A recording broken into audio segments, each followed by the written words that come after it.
कोई भी ऐसी कंडीशन जिसकी वजह से यूरिन आउटफ्लो में ऑब्स्ट्रक्शन आ रही है या वो ब्लॉक हो गया है, उस ऑब्स्ट्रक्शन की वजह से urine will be backed up in the kidneys और वो किडनीज को स्वेल कर देगा, एनलार्ज कर देगा। इस कंडीशन को हम क्या कहते हैं? Hydronephrosis. I hope you remember, topic पढ़ लिया होगा हाइड्रोनेफ्रोसिस का कि this is due to urinary obstruction, renal pelvis और कैलाइसिस जो है वो एनलार्ज और स्वेल हो जाएंगे। There will be progressive dilatation and eventually atrophy हो जाएगी of renal pelvis. Obstructive lesions of urinary tract increases susceptibility to infections and stone formation. जितना ज़्यादा यूरिन रीनल पेल्विस में एंड कैलाइसिस में स्टोर रहेगा, वो वहाँ पे इन्फेक्शन कॉज कर सकता है एंड स्टोन फॉर्म कर सकता है। ठीक, क्लासिफिकेशन क्लासिफाई करते हैं इसको, डिफरेंट क्लासिफिकेशन है। कंडीशन कैसी थी? अक्यूट या क्रॉनिक कंडीशन है, कॉन्जेनाइटल एक्वायर्ड है, यूनिलैटरल बायलैटरल है, किस रीजन पे हो रहा है? अपर किडनी के लेवल पे हो रहा है, यूरेटर के लेवल पे हो रहा है, या लोअर यूरिनरी ट्रैक्ट पे हो रहा है, यूरेथ्रा ब्लैडर में हो रहा है, कौन सी साइट है, कौन से फैक्टर्स इन्वॉल्व है? इंट्रिंसिक फैक्टर इन्वॉल्व है, इंट्रिंसिक कंडीशंस है या एक्सट्रिंसिक? कोई आउटसाइड स्टिमुलाई आ रहा है जो कि ऑब्स्ट्रक्ट कर रहा है इधर किडनी को, यूरेटर को, यूरेथ्रा को, किसी भी स्ट्रक्चर को, जिसकी वजह से आउटफ्लो में ऑब्स्ट्रक्शन आ रही है। ठीक, कॉजेस में आते हैं, कॉजेस में देयर आर अनलिमिटेड कॉजेस। तो पहले साइट कौन सी आ रही है? किडनी के लेवल पे आ रहा है, यूरेटर के लेवल पे आ रहा है, ब्लैडर में, यूरेथ्रा में, या प्रोस्टेट में आ रहा है? किस साइट पे आ रहा है? कौन सा स्टिमुलाई आ रहा है? इंट्रिंसिक है, एक्सट्रिंसिक स्टिमुलाई है। इंट्रिंसिक में calculi, tumours, clots, slough papula, inflammation. Extrinsic causes में कोई भी आउटसाइड कंडीशन, किडनी, यूरेटर के पूरे यूरिनरी ट्रैक्ट के आउटसाइड कोई कंडीशन है जो कि कंप्रेस कर रही है किडनीज को, यूरेटर को, जिसकी वजह से आउटफ्लो में ऑब्स्ट्रक्शन आ रही है। आज हमारा स्पेसिफिकली प्रोस्टेट ग्लैंड का टॉपिक है कि कौन सी प्रोस्टेट ग्लैंड की डिजीजेस है जो कि यूरिन आउटफ्लो को ऑब्स्ट्रक्ट करती है। There are three most common diseases जो कि हम प्रोस्टेट ग्लैंड में पढ़ते हैं। First is inflammatory condition, prostatitis. Second is benign nodular hyperplasia, as the name implies कि ये benign condition है, and prostate adenocarcinoma which is a malignant condition। ठीक, तीन डिजीजेज है, prostatitis, carcinoma and hyperplasia. Prostatitis is relatively an acute condition जिसमें आपके पास inflammation हुई, antibiotic का कोर्स किया and it is a treatable, foreign treat हो गई, 10-15 डेज मैक्स अक्यूट कंडीशन है तो वो ट्रीट हो गई, ट्रीटेबल कंडीशन है। हाइपरप्लेजिया कब होता है एंड कार्सिनोमा कौन से फैक्टर्स इफेक्ट करते हैं एंड किस तरह वो ऑब्स्ट्रक्टिव यूरोपैथी कॉज कर रहा है, ये हम आगे चल के पढ़ते हैं। ठीक, basically first will review prostate gland है क्या, लोकेशन क्या थी इसकी। It is a retroperitoneal organ encircling the neck of the bladder and urethra. दो पॉइंट्स प्रोस्टेट ग्लैंड की एनाटॉमी रिलेटेड ये याद रखना है।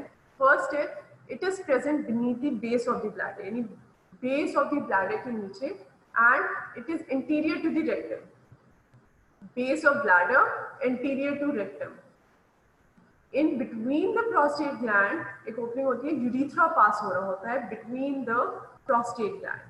ठीक, base of prostate gland, it is a retroperitoneal organ present beneath the base of the bladder and anterior to the rectum. In between the prostate gland there is an opening for the passage of urethra। सही।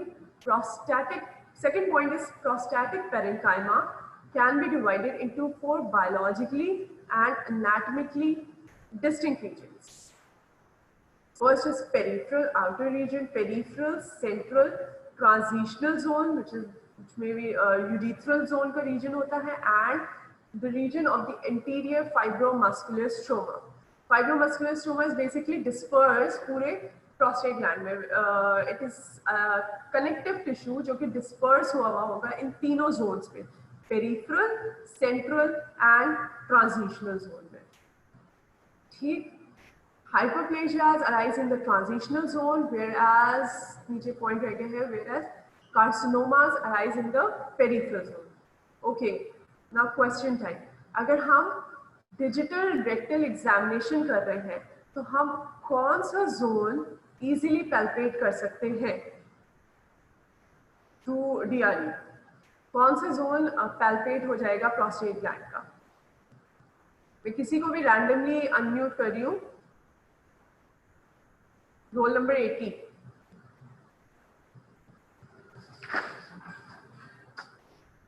कौन है? खदीजा।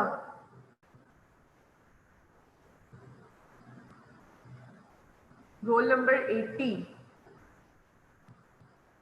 बेटा मैंने आपको unmute किया था।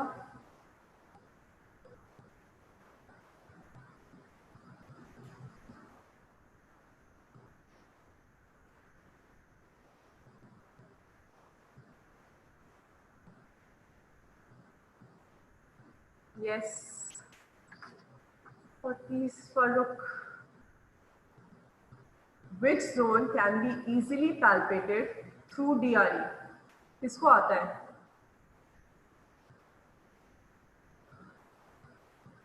Chat में लिख दो। Properly everyone can see it.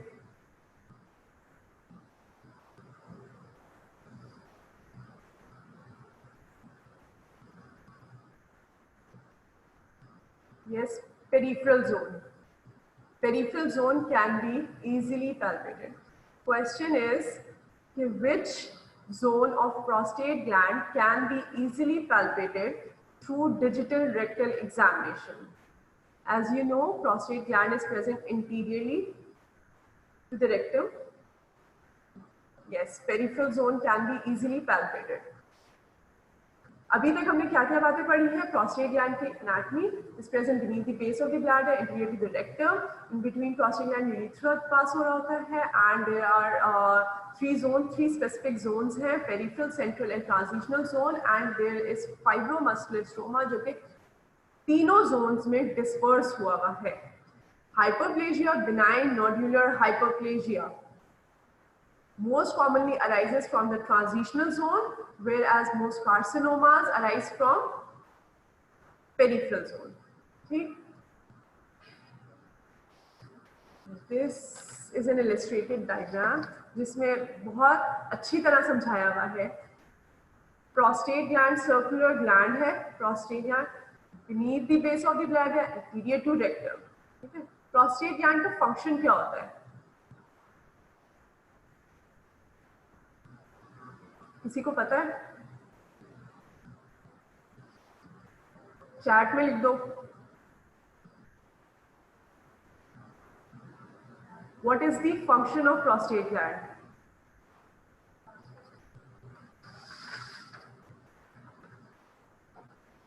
फिर मैं रैंडमली सबको अनम्यूट करती रहूंगी.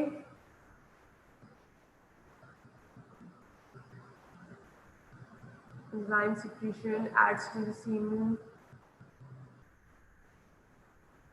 Secretion for sperm, prostatic fluid. Okay. It produces an alkaline milky liquid that is added to the semen and it liquefies the semen. ठीक? Fluid produce करता है which is added to the semen. Yes, added to the semen and it liquefies. It helps in liquefaction. ठीक? Prostate glands, rounded circular gland beneath the base of bladder, anterior to rectum. Ventrally, urethra pass हो रहा है. Three specific zones: central zone, transitional zone, peripheral zone, and anterior fibromuscular stroma which is dispersed in the prostate gland. ठीक है? अब digital rectal examination करते हैं तो जो जोन इजीली पैल्पेबल होता है वो पेरिफेरल जोन होता है. Most carcinomas, prostatic adenocarcinomas arise from the peripheral zone, while hyperplasia arise in the transitional zone. Transitional zone जो कि basically encircle कर रहा है urethra को. वहाँ पे हमारे पास बीपीएच कॉमन होता है, हाइपरप्लेजियाज कॉमन होते हैं। ठीक, बिनाइन प्रोस्टैटिक हाइपरप्लेजिया बीपीएच और नोड्यूलर हाइपरप्लेजिया, पूरा नाम सही से याद रखना क्योंकि because name implies a lot of things. Like benign condition है, हाइपरप्लेजिया है, नोड्यूलर हाइपरप्लेजिया, नोड्यूल्स फॉर्म होंगे, हाइपरप्लेजिया हो रहा होगा, but it is still a benign condition. Results from nodular hyperplasia of the prostatic stromal and epithelial cells and often leads to urinary obstruction. Prostate gland में basically दो cell types हैं, stromal cells जो कि connective tissue है and epithelial cells जो कि glandular cells हैं। दोनों cells का hyperplasia हो रहा है and this hyperplasia will ultimately cause urinary obstruction. ठीक, तो BPH में क्या होता है? Hyperplasia of both the cell types, stromal and epithelial cells, leading to urinary obstruction. BPH is characterized by formation of large, fairly discrete nodules in periurethral region of the prostate. Specific किस region में हो रहा है BPH? Periurethral और the transitional zone of the prostate. Transitional zone जो है वो encircle कर रहा होता है urethra को, इसलिए इसमें यूरिनरी ऑब्स्ट्रक्शन के सिम्टम्स प्रोड्यूस होने के चांसेस बहुत ज़्यादा है, बहुत ही जल्दी यूरिनरी ऑब्स्ट्रक्शन के सिम्टम्स आ जाएंगे। प्लस इसमें हाइपरप्लेजिया के साथ साथ नोड्यूल्स फॉर्म होते हैं, nodules compress and narrow the urethral canal because partial sometimes virtually complete obstruction of the urethra. Okay? So BPH is a benign condition in which there will be hyperplasia of both stromal and epithelial cells and it will lead to urinary obstruction, sometimes partial or even complete obstruction. Next is pathogenesis. Pathogenesis में क्या हो रहा है? दो points pathogenesis के, impaired cell death and increased growth. Impaired cell death, prostatic cells जो है उनकी एपोप्टोसिस नहीं हो रहा है, सेल डेथ नहीं हो रही सही, एंड ग्रोथ बहुत ज्यादा इंक्रीज हो रही है। This is the main idea of BPH. होता क्या है? Dihydrotestosterone acts on the androgen receptor of the stromal and epithelial cell, resulting in production of growth factors. So basically these are the two cell types of prostate gland. Stromal cells connective tissue होते हैं, epithelial cell glandular cells होते हैं। Stromal cells of prostate gland contain 5-alpha reductase. It is an enzyme which helps in the formation of dihydrotestosterone. ठीक, testosterone को DHT में कौन convert करता है? 5-alpha reductase type 2. This enzyme is specifically present only in the stromal cells of prostate gland. Okay? अब dihydrotestosterone produce हो गया, वो एंड्रोजन रिसेप्टर से जाके बाइंड करेगा। ये एंड्रोजन रिसेप्टर कहाँ प्रेजेंट होता है? ये स्ट्रोमल सेल्स में भी प्रेजेंट होगा, ये एपिथेलियल सेल में भी प्रेजेंट होगा। दोनों cell types contain androgen receptors, but only stromal cell contain 5-alpha reductase which helps in the conversion of testosterone into DHT. जब DHT बाइंड हो गया एंड्रोजन रिसेप्टर से तो वो फर्दर ग्रोथ फैक्टर्स प्रोड्यूस करते हैं। These growth factors include fibroblast growth factor and transforming growth factor beta. ये दो ग्रोथ फैक्टर्स प्रोड्यूस हुए। ग्रोथ फैक्टर्स क्या करेंगे? ग्रोथ करवाएंगे, प्रोस्टैटिक सेल्स की फर्दर ग्रोथ होती रहेगी, हाइपरप्लेजिया होता रहेगा। ठीक, pathogenesis of BPH includes 2 points: impaired cell death and increased growth of prostatic cell. ये ग्रोथ कौन करवाता है? ये ग्रोथ करवाते हैं दो specific growth, fibroblast growth factor and transforming growth factor beta. ठीक, समझ आया है यहाँ तक? होपफुली यस, समझ आ गया होगा। Next is morphology. बीपीएच की मॉर्फोलॉजी में क्या होगा? सबसे पहले ग्रॉस मॉर्फोलॉजी डिस्कस करते हैं। ग्रॉस मॉर्फोलॉजी में दो सेल टाइप्स पढ़े, स्ट्रोमल सेल्स, एपिथेलियल सेल्स। ठीक है, nodules that contain mostly glands are yellowish pink and soft and exude a milky white prostatic fluid. Nodules composed primarily of fibromuscular stroma are pale gray and tough. These nodules do not exude fluid and are less clearly demarcated from the surrounding prostatic tissue. तो gross morphology में हमें nodules visualise होंगे. किस तरह के दो nodules visualise होंगे? एक पिंकिश से नोड्यूल्स, येलोइश पिंकिश से नोड्यूल्स विजुअलाइज होंगे एंड एक जो है ग्रेइश से नोड्यूल्स विजुअलाइज होंगे. जो पिंकिश से नोड्यूल्स होंगे these are mostly glandular nodules. जो ग्लैंडुलर सेल टाइप है उनके नोड्यूल्स फॉर्म होंगे. और जो स्ट्रोमल नोड्यूल्स होंगे वो थोड़े से ग्रेइश होंगे एंड हार्ड से नजर आएंगे and they do not exude fluid and are less clearly demarcated. जो कि glandular nodules होंगे वो उसमें से fluid भी आपको नजर आ रहा होगा, milky white prostatic fluid होगा और थोड़े से pinkish and soft होंगे. ठीक. Well-defined nodules of BPH compress the urethra into slit-like element. This is the urethral opening. Urethra pass हो रहा है एंड उसकी ओपनिंग जो है वो स्लिट लाइक हो जाएगी क्योंकि हाइपरप्लेजिया हो रहा है of the transitional periurethral zone का हाइपरप्लेजिया हो रहा है. वहां पर nodules, glandular nodules, stromal nodules form हो रहे हैं एंड वो कंप्रेस कर रहे हैं यूरिथ्रा को, जिसकी वजह से यूरिनरी ऑब्स्ट्रक्शन के सिम्टम्स आएंगे. ठीक. कुछ आपको ग्रेइश एरियाज नजर आ रहे होंगे, कुछ पिंकिश एरियाज नजर आ रहे हैं. Greyish areas stromal nodules, pinkish glandular nodules. ठीक. माइक्रोस्कोपिकली कैसे विजुअलाइज होगा? Glandular proliferation takes the form of aggregations of small to large cystically dilated glands lined by two layers of cells, an inner columnar layer and outer layer of cuboidal or flattened epithelium. वही gland enlarged से gland मिल रहा होगा, cystically dilated gland होगा and it is composed of two cell types, an inner columnar layer and outer layer of cuboidal or flattened epithelium.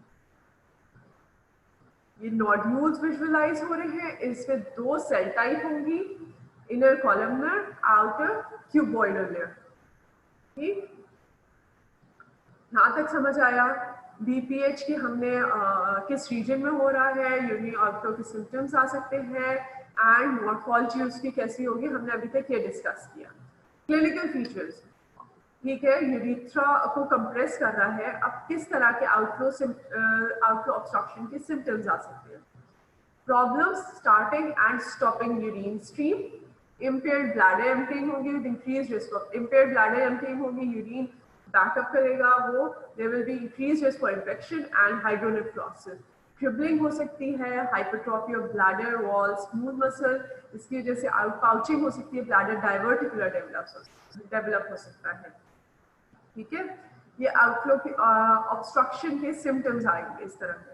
Problem in starting and stopping urine, impaired bladder emptying, increased risk for infection, stone formation, hydronephrosis, dribbling and increased risk of bladder diverticular due to backup में सारा bladder में urine store होता रहेगा, hypertrophy हो जाएगी bladder smooth muscle wall की, which will increases the risk of bladder diverticular. Treatment of BPH is mild cases को हम treat कर सकते हैं. Decreasing fluid intake, like ये non-pharmacological methods हैं which includes decreasing fluid intake, especially before bedtime, moderating the intake of alcohol and caffeine containing products.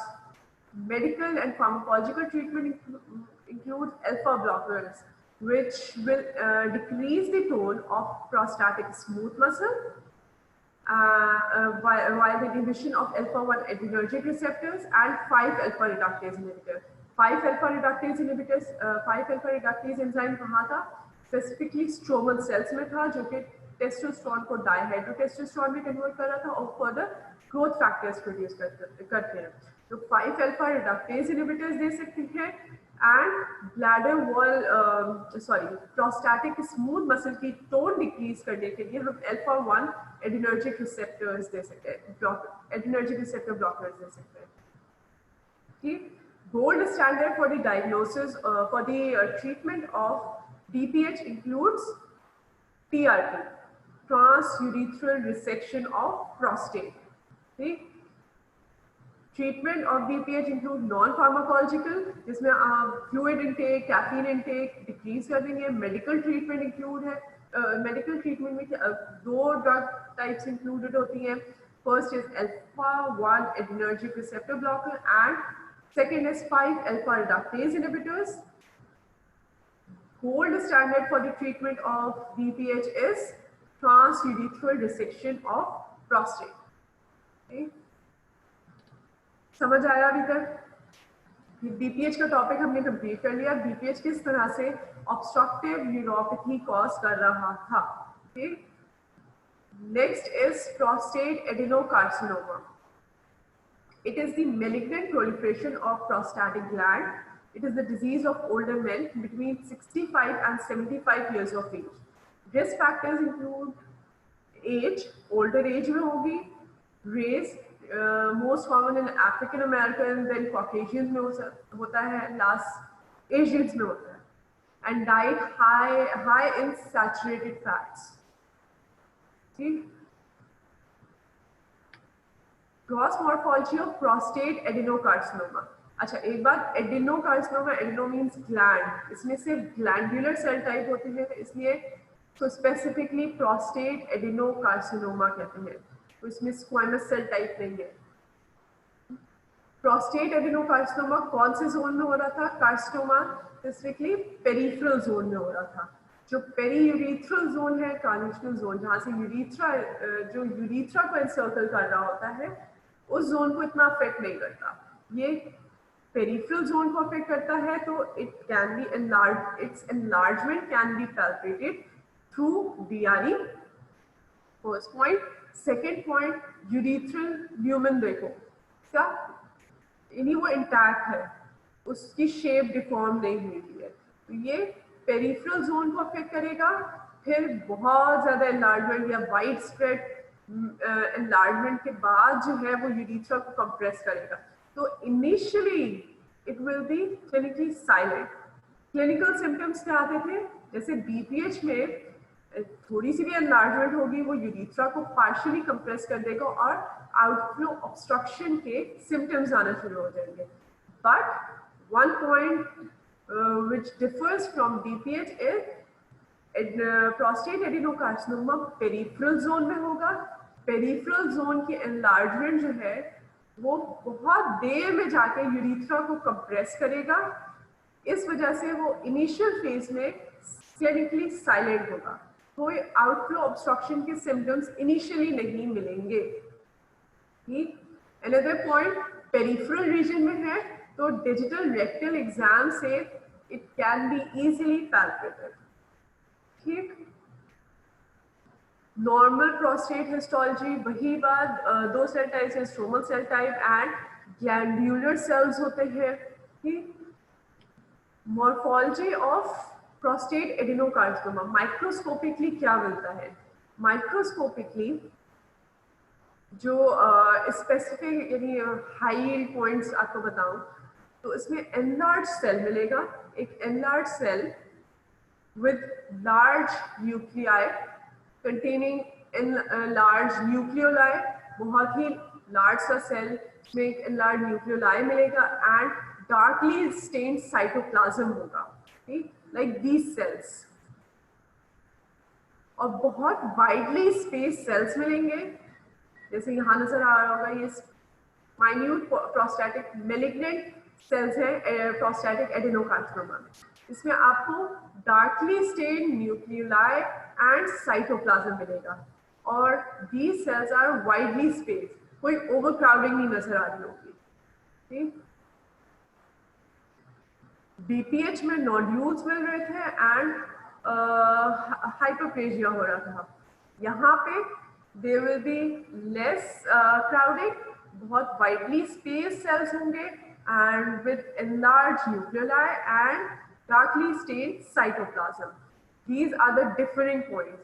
आपको ये दो हिस्टोपैथोलॉजी में तुम लोग इजीली देख के पिक्चर बता सकते हो कि बीपीएच कैसा नजर आएगा और एडेनोकार्सिनोमा कैसा नजर आएगा। Screening, since it is a clinically silent disease, enlargement हो रही है बट वो ऑब्स्ट्रक्शन कॉज नहीं कर रही है, यूरेथ्रा को ऑब्स्ट्रक्ट नहीं कर रही है, उस ऑब्स्ट्रक्शन ना होने की वजह से हमें पता ही नहीं चल रहा, कोई पेशेंट सिम्टम्स के साथ आ ही नहीं रहा, आप कैसे स्क्रीन कर सकते हो और इवेंचुअली डायग्नोज कैसे करोगे prostatic adenocarcinoma? It is done through screening. Screening begins at the age of 50 with digital rectal exam, क्योंकि peripheral zone में है, easily palpable है, बहुत hard rigid सा prostate gland feel होगा and prostate specific antigen. It is what is PSA? किसी को याद है? PSA. It is an enzyme which helps in liquefaction of prostatic fluid. It is a serine protease which helps in the liquefaction. Prostate specific and antigen, right? Sorry, सही समझ नहीं आया.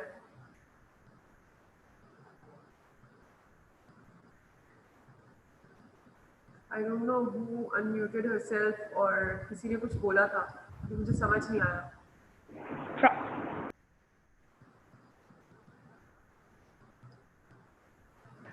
Chat पे देखें डॉक्टर बतू, चैट पे लिख दो.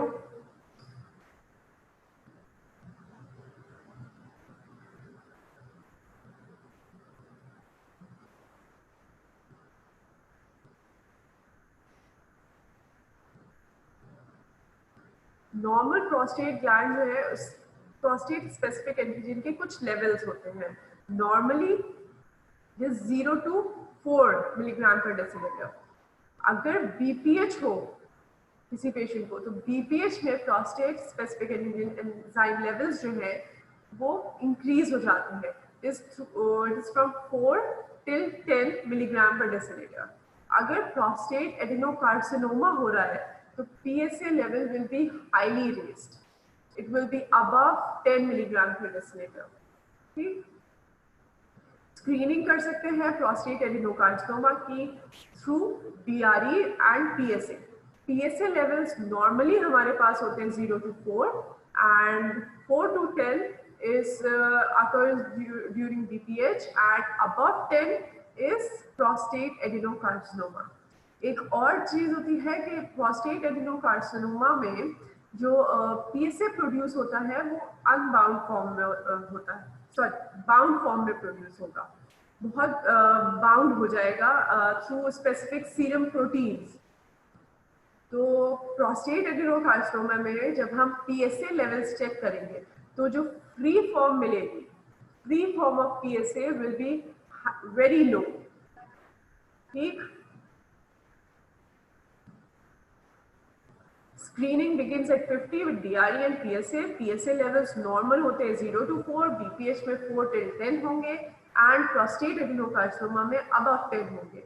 एक और पॉइंट है, PSA लेवल कैंसर में जो है अनबाउंड फॉर्म में बहुत लो मिलेगा, फ्री फॉर्म में बहुत लो मिलेगा, बाउंड फॉर्म में PSA बहुत हाई होता है.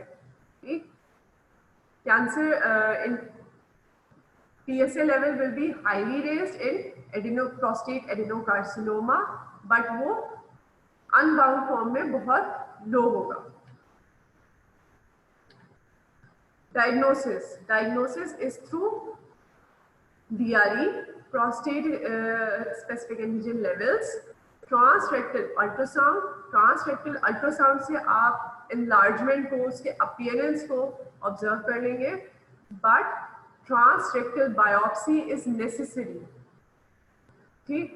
DRE कर लोगे, PSA लेवल आपने असेस कर लिए, क्लिनिकल ग्राउंड्स में आपने सारी चीजें असेस कर ली, but biopsy is necessary to perform to remove the prostate gland. अगर वाइड स्प्रेड डिजीज से प्रोटेक्ट करना है तो उसको पहले ही आपको बायोप्सी करके आपने डायग्नोज कर लेना है कि आया इसमें कैंसर ही है स्पेसिफिकली या नहीं. ठीक. बायोप्सी के बाद ही आप प्रोस्टेट ग्लैंड रिमूव करोगे. Grading and staging. Prostate cancers are usually graded using the Gleason system. Gleason grading system is based on architecture rather than nuclear epithelium. Grading जो है वो ग्लीसन ग्रेडिंग सिस्टम से होती है. इन दिस सिस्टम आप architecture morphology देखते हो of prostatic cell rather than nuclear atypia. Nuclear atypia को असेस नहीं करते हैं. ग्लीसन ग्रेडिंग में क्या होता है, जो प्रोस्टैटिक सेल्स है, प्रोस्टैटिक ग्लैंड है, उसमें डिफरेंट रीजन की डिफरेंट मॉर्फोलॉजी हो रही होती है, वेरिएबिलिटी मिल रही होती है.